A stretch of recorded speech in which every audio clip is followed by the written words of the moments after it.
Shalom saudara yang dikasihi oleh Tuhan Yesus Kristus. Kita bersyukur kepada Tuhan pada saat ini karena kita ada sebagaimana kita ada, kita percaya ini semuanya kasih, anugerah dan kemurahan Tuhan di dalam kehidupan kita. Saudara yang dikasihi Tuhan Yesus Kristus, kita sudah muliakan, tinggikan dan agungkan Tuhan. Dan pada saat ini saudara, kita akan belajar apa yang menjadi kehendak Tuhan dalam kehidupan kita melalui kebenarannya, melalui firman-Nya, saudara. Saudara yang dikasihi oleh Tuhan Yesus Kristus, pada saat ini saudara penyampaian firman Tuhan, saya akan memberi tema berbahagia dalam pencobaan dan ujian iman. Berbahagia dalam pencobaan dan ujian iman. Saudara-saudara yang dikasihi oleh Tuhan Yesus Kristus, yang namanya pencobaan, tentu saja saudara itu adalah merupakan satu kata yang tidak biasa, saudara. Bahkan saudara, kata pencobaan ini saudara adalah sesuatu yang menakutkan bagi setiap anak manusia, bahkan juga bagi orang yang percaya kepada Tuhan. Saudara, secara manusia saudara, mungkin mustahil saudara seseorang yang sementara mengalami pencobaan lalu dia akan berbahagia, atau seseorang saudara yang sementara mengalami ujian iman lalu dia akan mampu berbahagia menjalani kehidupannya.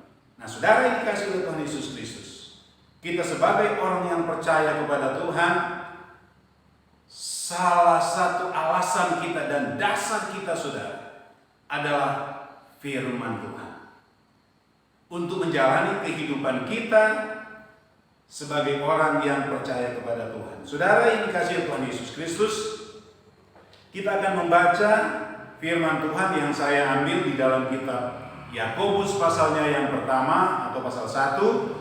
Kita akan lihat ayatnya yang kedua hingga ayatnya yang keempat. Demikian firman Tuhan. Saudara-saudara, anggaplah sebagai suatu kebahagiaan apabila kamu jatuh ke dalam berbagai-bagai pencobaan. Sebab kamu tahu bahwa ujian terhadap imanmu itu menghasilkan ketekunan. Dan biarlah ketekunan itu memperoleh buah yang matang, supaya kamu menjadi sempurna dan utuh dan tak kekurangan suatu apapun. Kita sudah membaca firman Tuhan yang diambil di dalam kitab Yakobus pasal 1 ayatnya yang kedua hingga ayatnya yang keempat. Firman Tuhan yang ditulis, yang disampaikan oleh Rasul Yakobus kepada jemaat Tuhan, kepada orang-orang yang percaya, dan saudara termasuk kepada kita yang ada pada saat ini, saudara. Seperti apa yang saya sudah katakan tadi, saudara. Secara manusia saudara, mungkin manusia saudara akan berkata mustahil seorang sementara berada dalam pencobaan dia akan mampu berbahagia. Kalau kita melihat di dalam pembacaan firman Tuhan saat ini saudara, dalam ayatnya yang kedua dan ayatnya yang ketiga, ya, ternyata pencobaan itu saudara adalah ujian terhadap iman. Nah, bagaimanakah kita itu bisa mampu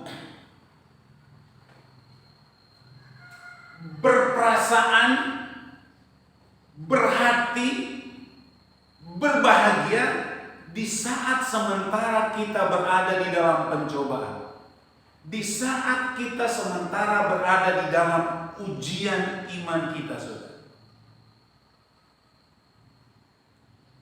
Sebagai orang percaya kepada Tuhan, saudara, solusinya saudara, Dan kita akan bisa dan kita akan mampu, ya, apabila kita saudara mengikuti dan kita mendengar firman Tuhan. Nah, saudara yang dikasihi oleh Tuhan Yesus Kristus, bagaimana bisa kita itu bisa berbahagia di dalam sementara kita menghadapi cobaan atau ujian iman ini, saudara? Tentu saja, saudara, kita akan melihat dulu, saudara, apa sebenarnya ya maksud dan dari pencobaan, dari ujian iman itu, saudara. Dan pada siang hari ini, saudara, saya akan menyampaikan kepada kita, saudara, ada 5 hal yang kita harus perlu mengerti dulu, ya, dan yang kita harus pahami dulu, sehingga saudara kita akan bisa mampu berbahagia, kita akan bisa mampu hidup berhati yang damai, berhati yang sukacita, berhati berbahagia di saat sementara kita mengalami pencobaan dan di saat kita sementara mengalami ujian iman. 5 hal itu, saudara, yang akan kita pelajari, saudara. Yang pertama, saudara, kita akan lihat, saudara, lingkup dari pencobaan itu dulu, saudara. Dan yang kedua, saudara, kita akan melihat, saudara, ya, sumber dari pencobaan itu. Dan yang ketiga, saudara, adalah batasan dari pencobaan itu. Dan keempat, tujuan dari pencobaan itu. Dan yang kelima, saudara, bagaimana sikap kita sebagai orang percaya di dalam pencobaan. Kita akan mulai pada hal yang pertama, saudara. Ya, kita akan lihat, saudara, lingkup daripada pencobaan itu dulu. Apa sih sebenarnya yang dimaksud dalam Alkitab? Dikatakan dalam kitab Yakobus pasal 2, pasal 1 ayatnya yang kedua sampai ayatnya yang keempat ini, saudara. Ya, kalau kita melihat dalam 2 Korintus pasal 8 ayatnya yang kedua, ternyata lingkup atau maksud daripada pencobaan itu, saudara, di situ dijelaskan dalam 2 Korintus pasalnya yang ke-8 ayatnya yang kedua. Selagi dicobai dengan berat dalam berbagai penderitaan, sukacita mereka meluap, dan meskipun mereka sangat miskin, namun mereka kaya dalam kemurahan. Saya garis bawahi, saudara, kalimat yang pertama di dalam ayat Alkitab ini, saudara. Selagi dicobai dengan berat dalam berbagai penderitaan. Jadi ternyata lingkup pencobaan itu, saudara, adalah berbagai penderitaan, berbagai macam masalah, berbagai macam problema, saudara, yang datang dalam kehidupan kita. Yang artinya, saudara, seperti apa yang dikatakan dalam kitab Yakobus pasal 1 ayat 2 dan ayatnya yang keempat ini, bahwa di saat kita di dalam berbagai macam penderitaan, di saat kita dalam berbagai macam masalah, dan di saat kita berada di dalam berbagai macam persoalan, dan di saat kita mungkin sementara menghadapi musibah, kita harus mampu memindset hati kita, hidup kita, hati yang berbahagia, hidup yang berbahagia, saudara. Saudara yang dikasihi oleh Tuhan Yesus Kristus, itu, saudara, adalah lingkup daripada pencobaan, yang adalah bahwa pencobaan itu ternyata semua yang namanya penderitaan, semua yang namanya masalah, dan semua yang namanya persoalan. Dan yang kedua, saudara, agar supaya kita di dalam kita menghadapi pencobaan atau penderitaan itu, saudara, kita mampu berbahagia, kita harus tahu dulu, saudara, hal yang kedua, yaitu sumber pencobaan itu, saudara. Nah, yang pertama saya mau katakan, saudara, bahwa pencobaan itu bukan dari Allah. Pencobaan bukan dari Allah. Saudara, kita lihat dalam Yakobus pasal 1 ayatnya yang ke-13. Demikian firman Tuhan. Apabila seorang dicobai, janganlah ia berkata, pencobaan ini datang dari Allah. Sebab Allah tidak dapat dicobai oleh yang jahat, dan Ia sendiri tidak mencobai siapapun. Yang terkadang membuat kita itu sementara berada di dalam pencobaan, karena kita saudara menuduh Allah, menuduh Tuhan yang kita sementara ikuti, yang sementara kita percayai Dia adalah sebagai Tuhan, bahwa sumber pencobaan itu saudara datangnya dari Dia, sehingga kita mempunyai kepahitan hati, ya, sehingga kita mulai menuduh Tuhan, sehingga kita mulai menggugat Tuhan, sehingga tidak mampu mempunyai hati bersyukur kepada Tuhan. Karena punya kepahitan hati, damai itu hilang, bahagia di dalam Tuhan itu hilang. Nah, Yakobus pasal 1 ayat 3 dikatakan bahwa pencobaan yang sementara kita alami itu saudara bukan dari Allah. Dan kalau saudara lihat juga di dalam peristiwa Ayub, saudara lihat di dalam kitab Ayub pasalnya yang pertama ayat 11 hingga ayatnya yang ke-12, dan pasal 2 ayatnya yang ke-5 sampai 6. Saya akan bacakan demikian firman Tuhan dalam ayat 1 pasal 11, pasal ayat 1 ayat 11 sampai 12. Saya akan bacakan demikian firman Tuhan. Ini adalah percakapan antara iblis dengan Allah. Ya. Nah, nanti saudara akan baca selengkapnya dalam firman Tuhan. Ini saudara. Dikatakan dalam ayat 11, tetapi ulurkanlah tanganmu dan jamalah segala yang dipunyainya. Ia pasti mengutuki engkau di hadapanmu. Ini perkataan iblis. Karena kalau kita lihat dalam cerita firman Tuhan ini saudara, Tuhan bilang kepada kepala iblis, apakah engkau lihat si Ayub itu yang saleh terhadap aku? Nah, saya mau katakan saudara, iblis menyela dengan mengatakan, ya, kalau toh Ayub itu bisa dia saleh, bisa dia jujur, dia bisa menjauhi kejahatan, kenapa engkau yang menjaga dia, engkau yang memelihara dia?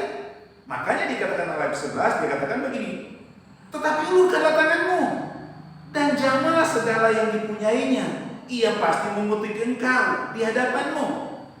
Perhatikan ayatnya yang ke-12 dalam pasal 1. Maka firman Tuhan kepada iblis, nah, segala yang dipunyainya ada dalam kuasamu, hanya janganlah engkau mengulurkan tanganmu terhadap dirinya. Kemudian pergilah iblis dari hadapan Tuhan. Saudara, kita melihat bukan Tuhan yang melakukan apapun, saudara, Tuhan yang mengizinkan. Tapi yang melakukan pencobaan dan yang mendatangkan penderitaan kepada Ayub itu saudara, jelas adalah iblis. Nah, kalau kita lihat juga saudara dalam pasal 2 ayat 5 dan ayatnya yang ke-6, si iblis lagi berkata, karena semua harta sudah diambil, anaknya semua sudah diambil, tinggal dia seorang diri tinggal dia dengan istrinya. Ya, tapi Ayub tetap bersikukuh, dia tetap hidup saleh, dia tidak persalahkan Tuhan, dia tidak menggugat Tuhan, dia hidup pasrah kepada Tuhan. Makanya datang lagi iblis kepada Tuhan, ya, sehingga mereka berdialog dan muncul kata-kata di dalam ayatnya yang ke-5, ya, tetapi ulurkanlah tanganmu dan jamalah tulang dan dagingnya, ia pasti mengutuki engkau di hadapanmu. Jadi yang ada pada Ayub saudara tinggal istrinya dan badannya yang sehat. Iblis bilang kepada Tuhan, ya, dia masih mampu melakukan kesalehan, dia masih mampu hidup jujur, dia masih mampu mengikuti jalanmu, menjauh kejahatan. Karena apa? Ya, dia masih hidup sehat. Apa yang dikatakan oleh firman Tuhan? Ya, tetapi ulurkanlah tanganmu dan jamalah tulang dan dagingnya, ia pasti mengutuki engkau di hadapanmu. Coba engkau Tuhan, berikan dia sakit penyakit, pasti dia akan mengutuki engkau. ayatnya yang ke-6. Maka firman Tuhan kepada iblis, nah, ia dalam kuasa, hanya sayangkan nyawanya. Saudara yang dikasih oleh Tuhan Yesus Kristus, kita melihat Allah hanya mengizinkan. Tadi Tuhan bilang, jagalah tubuhnya, bikinlah dia sakit, bikinlah dia menderita, tapi jangan engkau ambil nyawanya. Nah, karena hidup dan mati itu hanya dalam kuasanya Tuhan.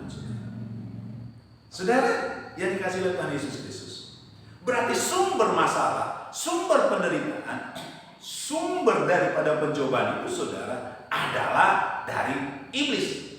Saya katakan kepada saudara, ya, Tuhan hanya mengizinkan. Dan mungkin kita berkata, loh, kenapa Tuhan mengizinkan, saudara? Saya mau katakan kepada saudara, kita lihat di dalam kitab Efesus pasalnya yang kedua. Kita lihat dalam kitab Efesus ayatnya yang kedua. Nah, Efesus pasal 2 ayatnya yang ke-10, supaya kita memahami firman Tuhan ini, saudara. Karena kita buatan Allah, diciptakan dalam Kristus Yesus untuk melakukan pekerjaan baik yang dipersiapkan Allah sebelumnya. Ia mau supaya kita hidup di dalam. Kenapa Allah mengizinkan? Sekali lagi saya katakan, kenapa Allah mengizinkan? Kita harus sadari betul, kita harus memahami betul bahwa kita ini adalah buatan Allah. Atau artinya, kita ini adalah punya Tuhan. Kita tidak berkuasa atas kehidupan kita ini. Kita tidak berkuasa atas kehidupan kita ini. Dan kalau Tuhan mengizinkan itu, sudah dijelaskan oleh firman Tuhan, ada maksud Tuhan. Di dalam kitab Efesus pasalnya yang kedua ayat 10 tadi kita sudah baca, supaya kita hidup di dalamnya. Pada konten saya sebelumnya, saudara, ya, yang saya berikan judul, saudara, adalah bersyukur di saat seakan ditinggalkan oleh Allah atau oleh Tuhan. Salah satu, saudara, yang saya jelaskan di sana, saudara, ya, Roma pasalnya yang ke-8 ayatnya yang ke-24. Di sana dikatakan oleh firman Tuhan bahwa Tuhan bekerja di dalam segala hal. Segala itu, saudara, artinya di dalam keadaan kita hidup senang dan dalam keadaan kita hidup berlimpahan, bahkan di saat kita berada di dalam pencobaan dan di dalam penderitaan, memang sumber masalah, sumber penderitaan itu bukan dari Allah, tapi dari iblis. Tapi Allah juga turut bekerja di dalamnya. Kenapa Allah turut bekerja di dalamnya? Karena kalau iblis melakukan itu, dikatakan dalam Yohanes pasal 10 ayat 10, tujuannya, saudara, untuk membinasakan kita, membinasakan orang percaya kepada Tuhan, menjatuhkan orang percaya kepada Tuhan. Tapi kalau tujuan daripada Allah itu bekerja di dalamnya, Allah izinkan itu terjadi supaya apa? Supaya sebenarnya orang yang sementara ada dalam ujian itu, orang yang sementara berada di dalam pencobaan itu, saudara, hidup di dalam Tuhan, atau dikatakan dalam Roma pasal 8 ayatnya yang ke-8, ya, untuk mendatangkan kebaikan bagi orang itu, saudara. Itu tujuan Tuhan. Jadi itu alasannya, saudara, kenapa Allah mengizinkan, ya, karena kita harus sadari betul bahwa kita ini adalah buatan Allah. Dan di dalam kitab Perjanjian Lama dikatakan, saudara, kita ini bagaikan ke saudara, yaitu periuk. Tuhan bikin sesuka kita, kita hanya mampu menyerah. Ya, jadi kita harus menyadari itu, saudara, yang dikasih oleh Tuhan Yesus Kristus. Yang pertama, saudara, bahwa, ya, sumber pencobaan itu bukan dari Allah. Walaupun saudara Allah yang mengizinkan, tapi Allah mempunyai tujuan. Jadi kalau kita memahami dan kita mengerti, saudara, poin yang kedua ini, saudara, kita akan mulai mampu di saat kita menghadapi berbagai macam penderitaan.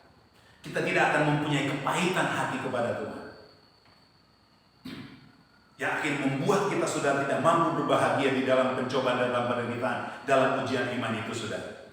Tetapi kita akan mampu berbahagia, damai, sukacita di dalam hati. Yang kedua, saudara, sumber pencobaan itu sudah dikatakan di dalam Alkitab bahwa kalau kita lihat di dalam kitab Wahyu pasal 2 ayat 10, dalam Wahyu pasal 2 ayat 10, ya, bahwa sumber pencobaan itu, saudara, datangnya dari iblis. Wahyu 2 ayat 10, jangan takut terhadap apa yang harus engkau derita. Sesungguhnya iblis akan melemparkan beberapa orang dari antaramu ke dalam penjara supaya kamu dicobai, dan kamu akan beroleh kesusahan selama 40 hari. Hendaklah engkau setia sampai mati, dan aku akan mengaruniakan kepadamu mahkota kehidupan. Dalam Wahyu pasal yang kedua ayat 10 ini jelas. Sesungguhnya iblis akan melemparkan beberapa orang dari antaramu ke dalam penjara supaya kamu dicobai. Sumber pencobaan itu dari iblis. Kita baca juga dalam Matius pasal 4 ayat 1, di situ teringat akan kita sudah di mana waktu Yesus dicobai. Dalam ayat 1 dalam Matius 4, maka Yesus dibawa oleh Roh ke padang gurun untuk dicobai iblis.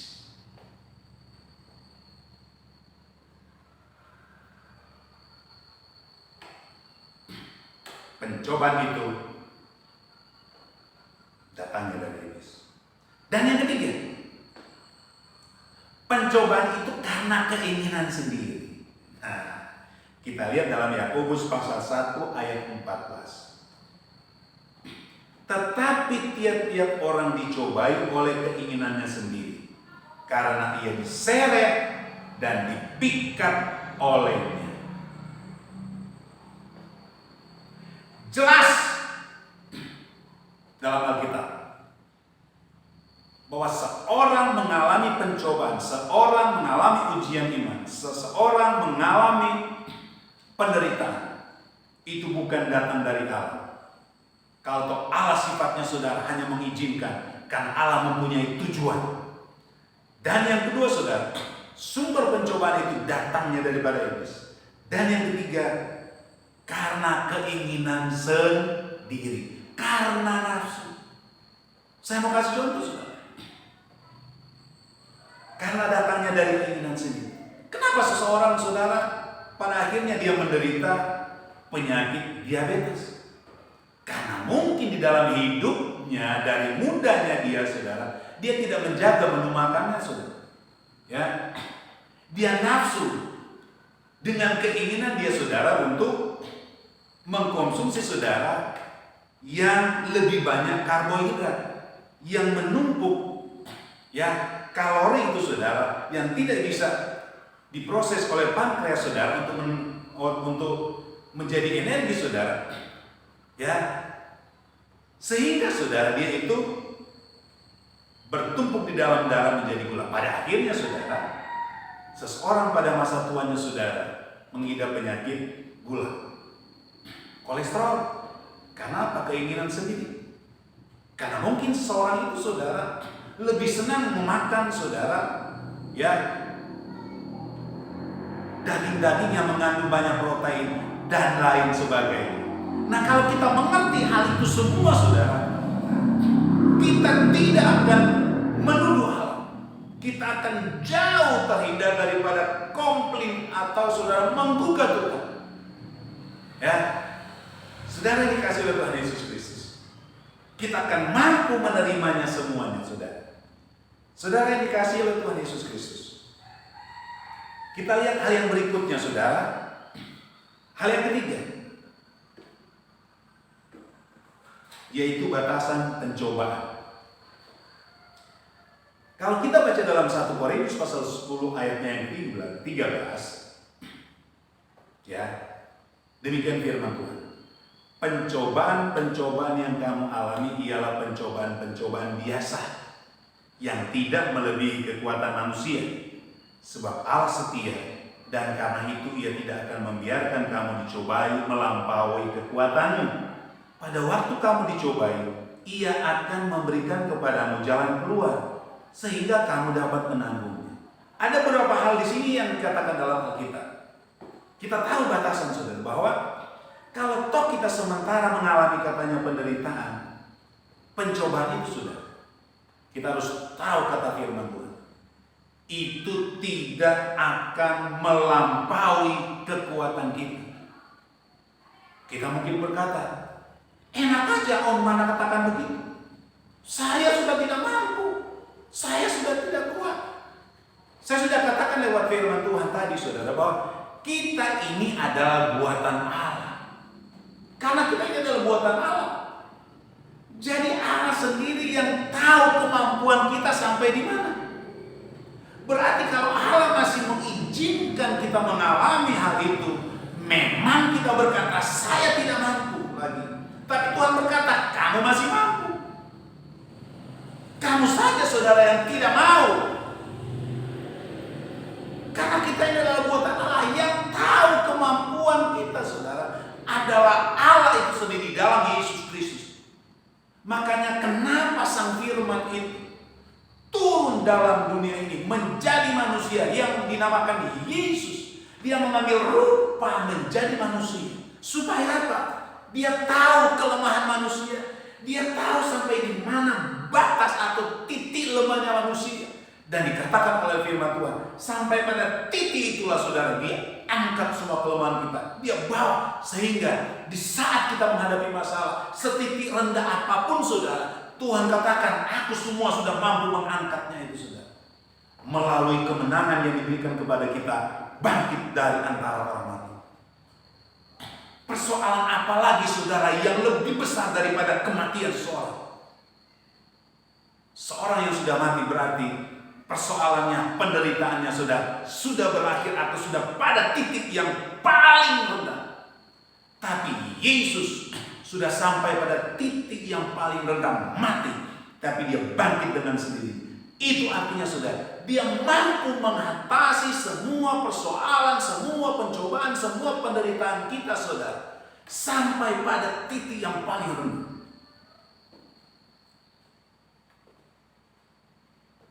Dan hal yang berikutnya dalam Alkitab ini sudah kita melihat saudara bahwa kalau toh katanya kita diberikan izin oleh Allah dicobai mengalami penderitaan, Tuhan sebenarnya sudah siapkan jalan keluar. Tapi saya mau katakan kepada saudara, kita mampu mengucap syukur kepadanya apa enggak? Kita mampu menerimanya itu apa enggak? Dengan lapang hati atau tidak? Atau kita hanya bersungut menuduh Tuhan, menggugat Tuhan dengan penderitaannya. Saya lihat konten saya pada sebelumnya ini saudara, yang seperti yang saya sudah katakan saudara, ya, mampu bersyukur di saat seakan seperti ditinggalkan oleh Tuhan. Itu adalah jalan keluar kita saudara, untuk kita memperoleh semua jawaban-jawaban yang kita butuhkan dan yang kita rindukan saudara. Dan saudara yang dikasih oleh Tuhan Yesus Kristus, kita lihat yang keempat, kita harus memahami tujuan pencobaan itu. Kalau saudara baca dalam Yakobus pasal 1 ayatnya yang kedua hingga ayatnya yang 4, kita akan baca di dalam kitab Yakobus pasal 1 ayat 2 hingga ayatnya yang 4. Seperti ayat tema kita pada saat ini saudara, kita akan bacakan demikian. Ayat 2 sampai ayat 4. Saudara-saudara, anggaplah sebagai suatu kebahagiaan apabila kamu jatuh ke dalam berbagai-bagai pencobaan. Sebab kamu tahu bahwa ujian terhadap iman itu menghasilkan ketekunan. Dan dialah ketekunan itu memperoleh buah yang matang, supaya kamu menjadi sempurna dan utuh dan tak kekurangan suatu apapun. Kita harus tahu tujuan. Kenapa saya mengalami begini saudara? Kenapa Tuhan izinkan ini terjadi? Yang ketiga tadi kan kita sudah lihat bahwa kita tahu bahwa batasan daripada pencobaan penderitaan yang Tuhan izinkan terjadi kepada kita, saudara, itu saudara adalah hal biasa. Kita sebenarnya masih mampu. Dan yang keempat ini saudara, kita lihat bahwa tujuan dari pencobaan itu saudara, ada 3 hal saudara yang saya catat ini catat dalam ayat Alkitab ini, dalam kitab Yakobus pasal 1 ayat 2 hingga ayat 4. Yang pertama, tujuan daripada kenapa pencobaan itu datang diizinkan oleh Tuhan terjadi dalam kehidupan kita, walaupun itu datangnya daripada iblis. Di sisinya Tuhan punya maksud apa? Untuk menguji iman kita. Ujian terhadap iman. Ujian terhadap iman. Jadi kalau kita menyadari ini saudara, kita jangan bersyukur. Kita akan menerima itu dengan ikhlas. Haleluya saudara. Ujian terhadap iman. Dan di saat kita menghadapi ujian iman kita saudara, saya mau katakan kepada kita tidak akan mampu dengan kekuatan kita. Kita tidak akan mampu hadapi itu dengan kepandaian kita. Bahkan siapapun dia dan apapun dia, ingat saya katakan kepada saudara, kita tidak akan mampu menghadapi ujian iman itu selain Yesus Kristus. Saudara, saya memberikan kesaksian kepada saudara berkaitan dengan hal ini. Pada tahun 1993, sesuatu terjadi kepada saya. Dan saudara lihat kesaksian saya itu sudah di konten-konten saya, juga di channel YouTube saya saudara. Yang saya berikan judul konten YouTube saya itu saudara, yaitu judulnya Kesaksian, Mahkota dan Surga bagi mereka yang menang di dalam ujian iman.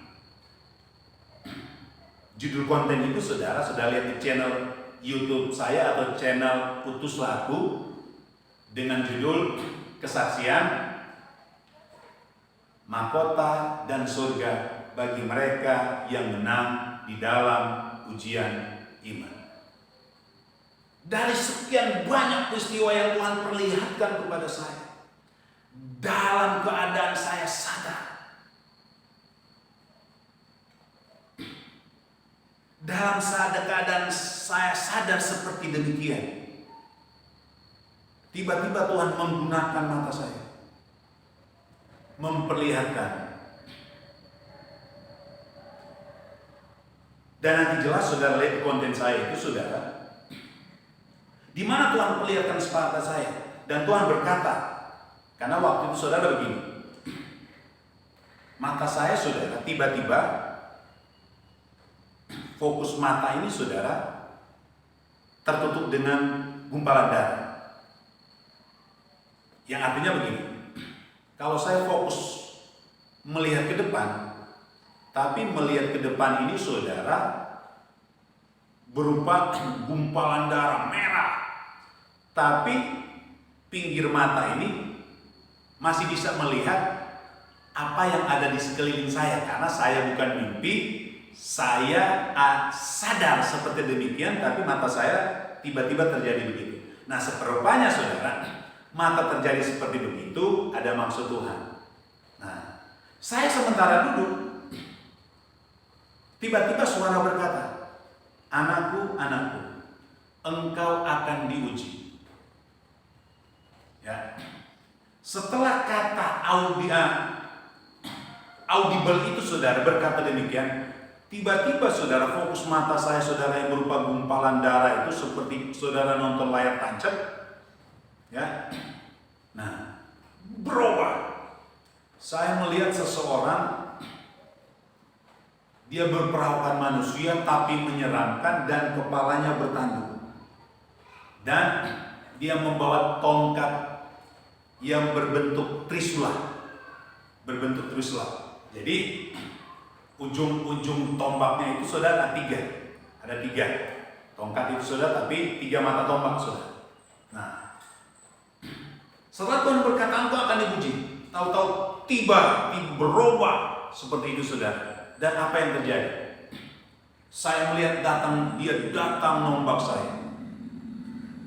Dan saya disuruh oleh suara audible itu, dia katakan begini, anakku, tengkinglah dia atau lawanlah dia dengan ucapan demi nama Yesus, darah Yesus yang berkuasa. Jadi saya melihat saudara, dia datang menombak saya saudara. Dan saya sebelum dia datang menombak, saya diharuskan menengking dia demi nama Yesus, darah Yesus yang berkuasa. Dia datang tombak saya saudara, saya berkata demi nama Yesus, darah Yesus yang berkuasa. Saya lihat dia hancur. Dia barusan hancur, muncul lagi yang lain, datang bawa pedang untuk membunuh saya. Tapi kalau saya lebih dulu mengucapkan demi nama Yesus, darah Yesus yang berkuasa, sebelum dia tanda membunuh saya dengan berbagai macam cara untuk membunuh saya, dia akan sudah hancur lebih dulu saudara. Yang pada akhirnya dalam ujian yang pertama ini saudara, karena saya diperlihatkan hampir kurang lebih 70 kali. Dia datang dengan membawa api, tapi saya bilang demi nama Yesus, darah Yesus yang berkuasa, dia hancur. Dia datang dengan berbagai macam, datang bawa panah, tapi sebelum dia memanah saya untuk membunuh saya katakan demi nama Yesus, darah Yesus yang berkuasa. Jadi kurang lebih sekitar 30 kali saya bisa mengalahkan dia dengan ucapan demi nama Yesus. Akhirnya pada waktu itu saya melihat saudara. Ya, ingat saya sadar. Tapi mata saya diperlihatkan begitu. Saya melihat suara saya dibawa ke langit yang tinggi. Dan pada saat saya merasa saya melihat saya sudah ada di langit yang tinggi. Langit yang biru itu keluar dua tangan yang membawa mahkota.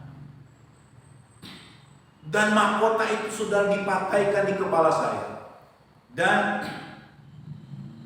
ada suara dari langit itu sudah berkata dan audible masuk di telinga saya. Dia katakan begini, anakku, karena engkau menang di dalam ujian, inilah mahkota yang kuberikan bagimu.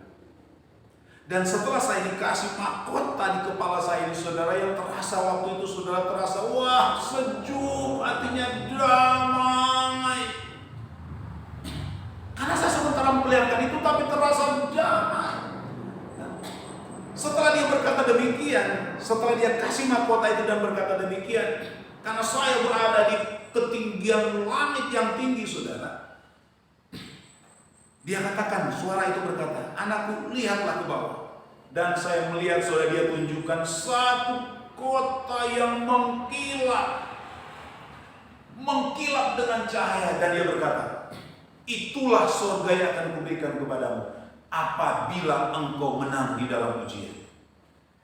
Setelah saya melihat itu saudara, waduh damaikan apa, seperti saya sudah merasakan ada di dalam surga.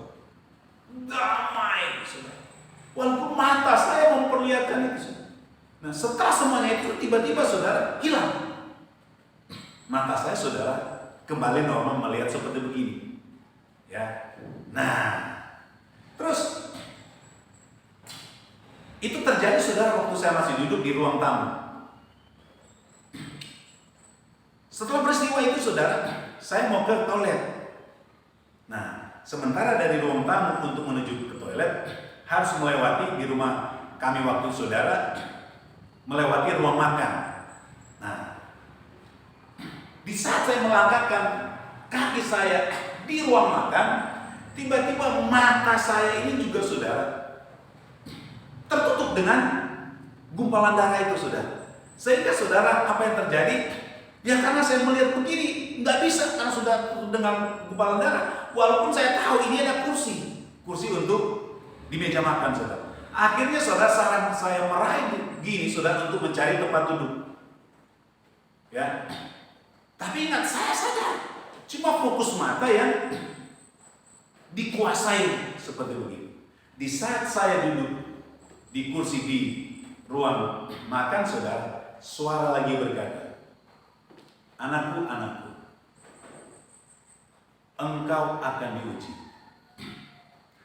Tengkinglah atau sebutlah demi nama Yesus, darah Yesus yang berkuasa."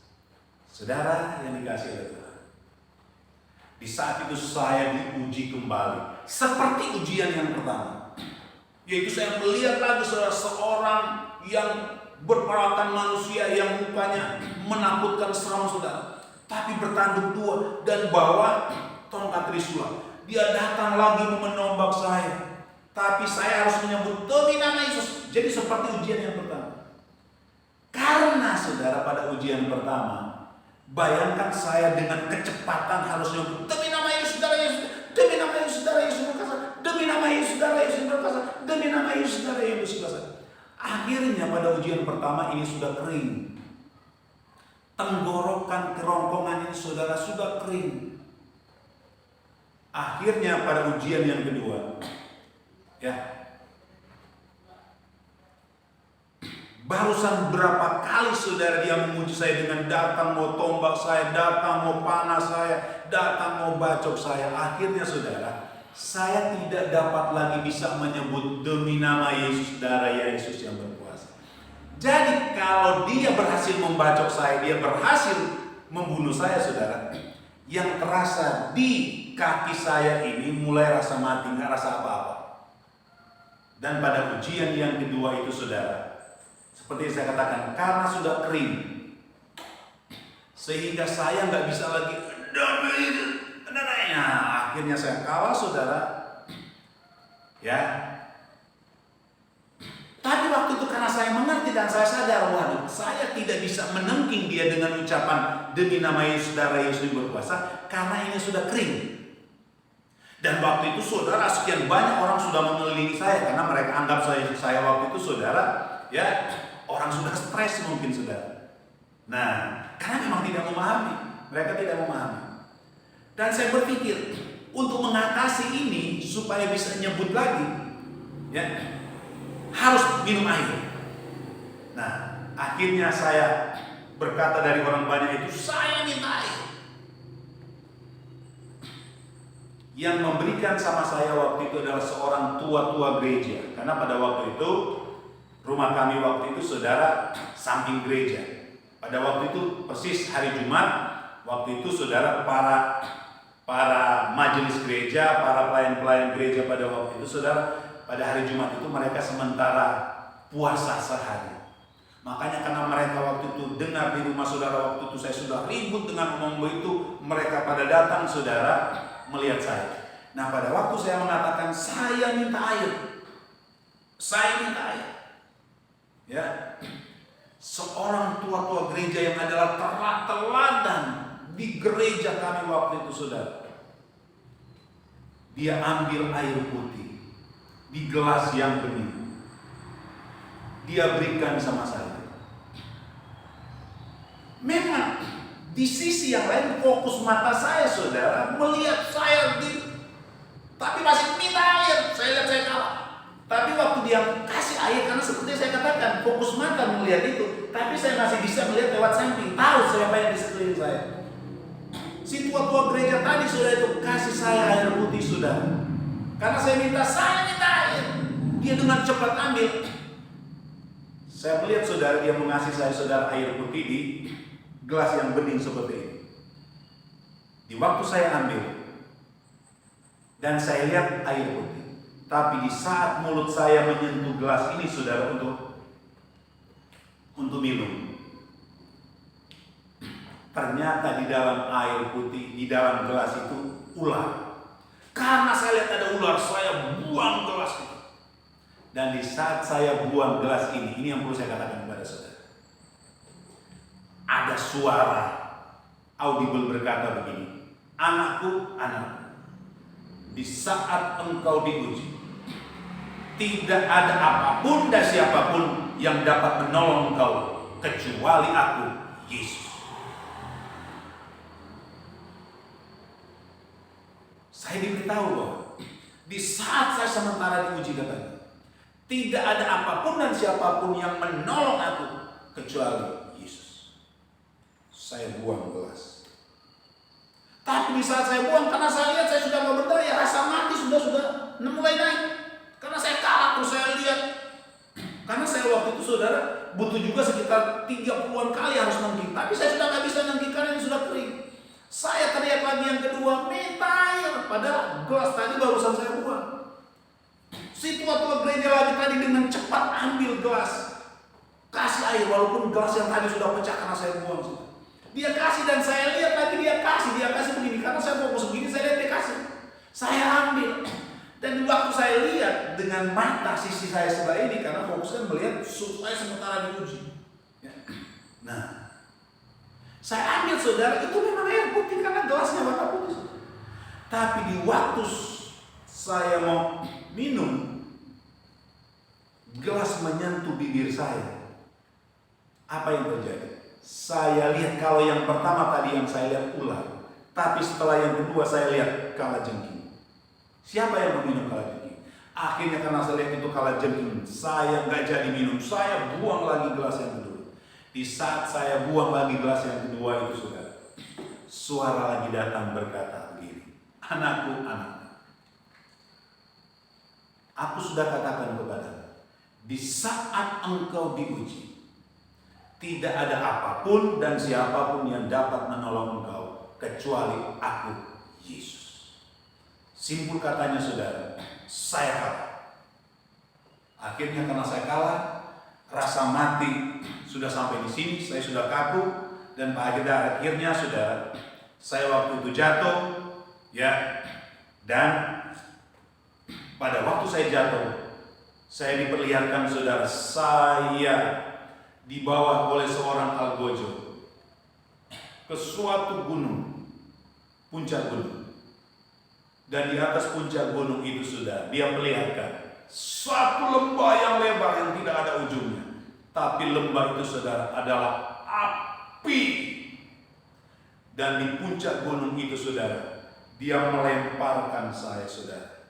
Di saat saya itu sampai menyentuh api di lembah itu, saya mulai jingkrak. Yang pada waktu itu karena saya sudah rasa mati, sudah jatuh di lantai, dari duduk tadi jatuh ke lantai, dan saya diperlihatkan semua itu, saudara, bahwa saya dibawa ke satu gunung tadi dan saya dilempar ke dalam api. Ya, tapi di saat saya menyentuh api saudara itu, spontan saya berdiri, walaupun saya melihat dan saya melihat saya sementara dibakar. Akhirnya saudara, saya berjingkrak-jingkrak. Bagaimana mereka melihat saya? Mereka anggap saya waktu itu sudah gila. Tapi ini nyata. Simpul katanya saudara, di saat saya sementara berjingkrak-jingkrak karena kepanasan, kesakitan saya sementara dibakar, ada suara berkata audible begini, anakku, minta ampun kepada Tuhan Yesus. Setelah saya mendengar itu, walaupun saya sementara lihat saya sementara dibakar dan saya rasakan sakit bakar itu, makanya saya berjingkrak. Mereka coba tahan saya, mereka orang banyak coba tahan saya, tapi tak bisa karena saya merasa sedang badan terasa sakit dibakar sudah. Tapi setelah audible suara audible itu berkata, anakku, minta ampun kepada Tuhan Yesus. Saya langsung tersungkur dan saya katakan, ya Tuhan Yesus, ampuni saya. Saudara, sesuatu yang luar biasa. Di saat saya mengatakan, ya Tuhan Yesus, ampuni saya, saya melihat ternyata saudara, lembah, ya, neraka itu saudara, di sekelilingnya saudara ada jurang, ya, ada tebing tinggi karena itu berada dalam jurang yang lembah. Dan saya melihat saudara, ada seorang yang di atas sana berkata, anakku, naiklah. Dan dia berikan tangga sama saya. Dan di saat saya diberikan tangga saudara, saya naik ke atas, semuanya berakhir. Saudara yang dikasih oleh Tuhan Yesus Kristus.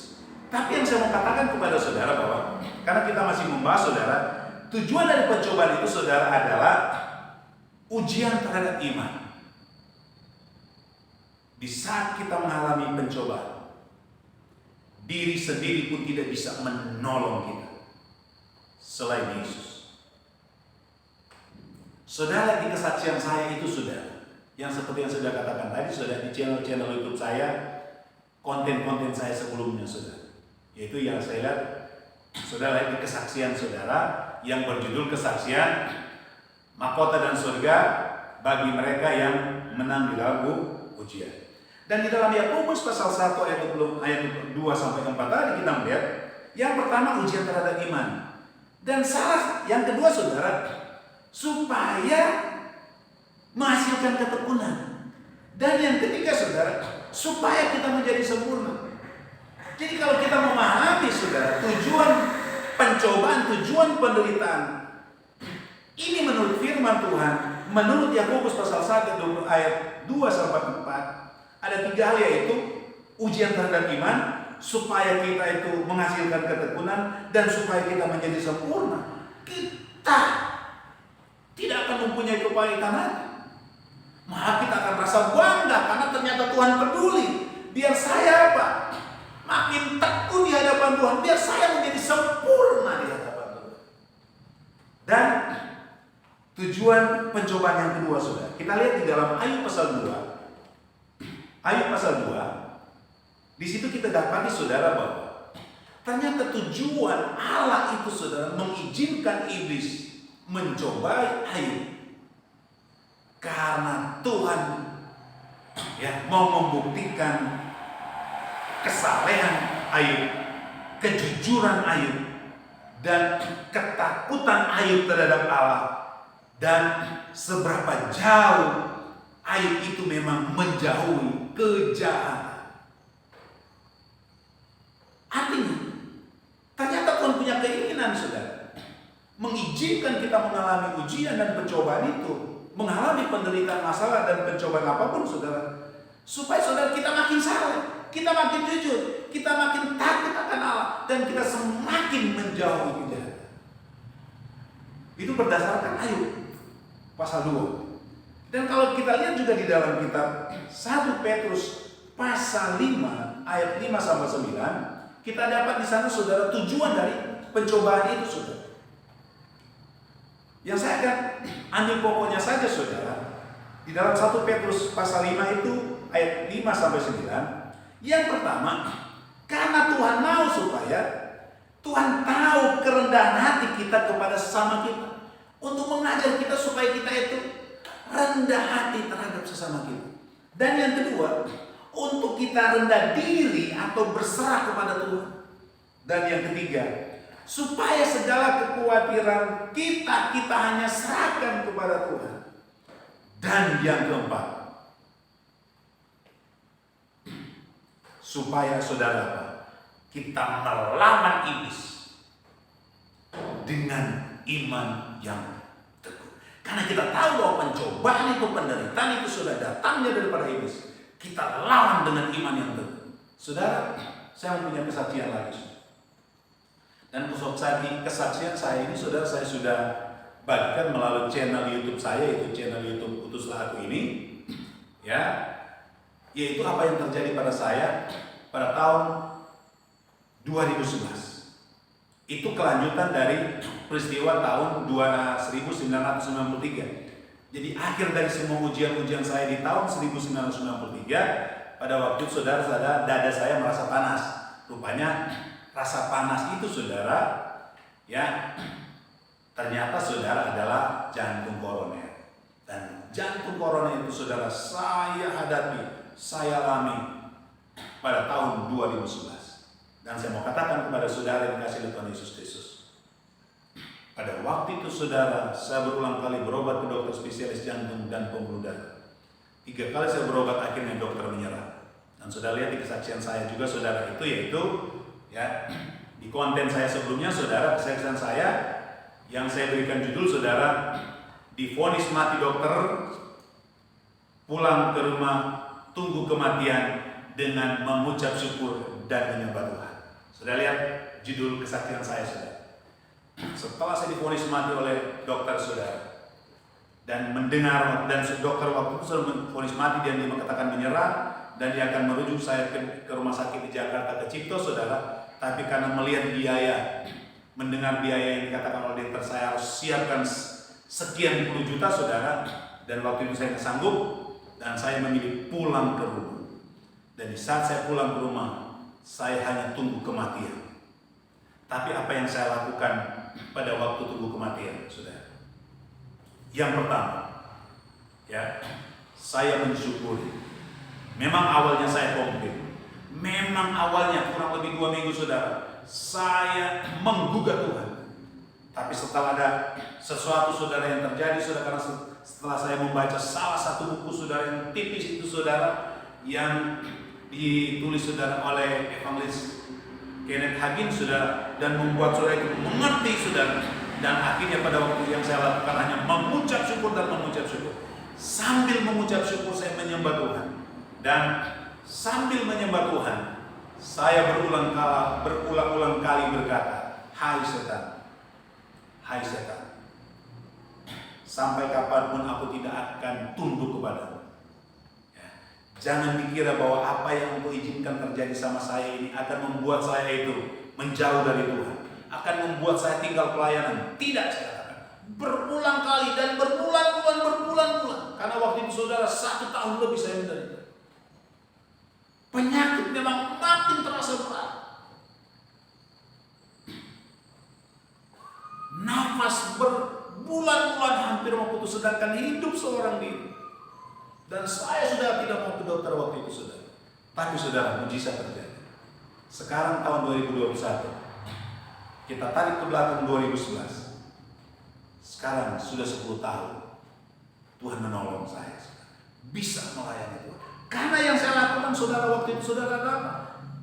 Saya lawan dengan iman yang kokoh. Saya teriakkan, hai iblis, jangan kamu anggap engkau akan mendapat keuntungan dari apa yang engkau kerjakan dalam hidup saya ini. Saya katakan, memang mungkin jantung koroner itu saudara, awalnya mungkin karena nafsu saya mungkin terlalu banyak makan lemak, atau mungkin terlalu banyak mengandung kolesterol saudara. Tapi saya menyadari, di saat saya seperti begitu saudara, saya lawan dengan iman yang teguh. Saya katakan kepada Tuhan, Tuhan, Lazarus pun jantungnya sudah busuk karena sudah beberapa hari di dalam kuburan, tapi engkau sanggup menghidupkan dia kembali. Apalagi hanya mendandani jantung saya yang tidak seberapa. Berulang kali saya ucapkan semua janji firman Tuhan. Saya katakan kepada saudara, 1 Petrus pasal 5 ayatnya yang ke-9 sama 9. Tujuan saudara, salah satunya saudara, supaya kita melawan dengan iman yang teguh. Saudara, kalau kita menyadari hal itu saudara, kita tidak akan komplain sama Tuhan di saat kita mengalami pencobaan. Tapi saudara, kita akan berbahagia. Dan saya rasakan waktu itu saudara, badan memang tersiksa, tapi damai dan sukacita menutupi semua itu saudara. Dan yang ketiga, dan yang kelima saudara, supaya kita mampu berbahagia dalam pencobaan dan ujian iman, kita harus tahu sikap kita sebagai orang yang percaya dalam Tuhan di saat kita menghadapi pencobaan dan ujian iman. Kita lihat dalam Ibrani pasalnya yang ketiga ayat 8 sampai 9. Ya, demikian firman Tuhan. Yaitu sikap orang percaya, sikap kita sudah. Ayatnya yang 8. Janganlah keraskan hatimu seperti dalam kegeraman pada waktu pencobaan di padang gurun, di mana nenek moyangmu mencobai aku dengan jalan memuji aku, sekalipun mereka melihat perbuatan-perbuatanku 40 tahun lama. Yang pertama ini saudara, jangan keraskan hati. Memang kadang saudara, di saat kita menghadapi penderitaan saudara, dan saya memang alami waktu saya sudah katakan tadi, 2 minggu saya komplain, saya saudara menggugat Tuhan. Tapi di saat saya menggugat waktu itu Tuhan, saya mengucapkan, Tuhan, bukankah Engkau yang memanggil aku menjadi pelayanmu, menjadi hamba-Mu? Kenapa Tuhan, saya masih umur 40 tahun, Tuhan sudah menempatkan saya di bibir lubang kubur. Tapi pada waktu saya ucapkan semua jasa-jasa saya di dalam pelayanan, Yang tergambar pada saya, saudara, Tuhan cuma duduk di tahtanya sambil saudara tersenyum dan tertawa. Menyakitkan, saudara. Kenapa? Karena saya mengeraskan hati menggugah Tuhan. Tapi di saat waktu itu saya menyerah, Tuhan, terima kasih Tuhan. Tidak mengeraskan hati, tetapi apa? Ikhlas. Terima dengan syukur. Terima dengan senang hati. Tuhan, apapun yang Tuhan berbuat itu adalah yang terbaik bagi saya. Dan saya katakan, kalau memang saya harus mati dengan penderitaan ini, kata Rasul Paulus, saudara, itu adalah keuntungan saya. Tapi kalau Tuhan masih mau sembuhkan saya, berarti Tuhan itulah yang terbaik sama saya. Bagi saya, bahwa Tuhan masih memakai saya. Dalam firman Tuhan yang kita sudah baca tadi, kita jangan mengikuti sikap dari bangsa Israel. Mereka bersungut. Yang akhirnya, saudara, apa yang terjadi, saudara?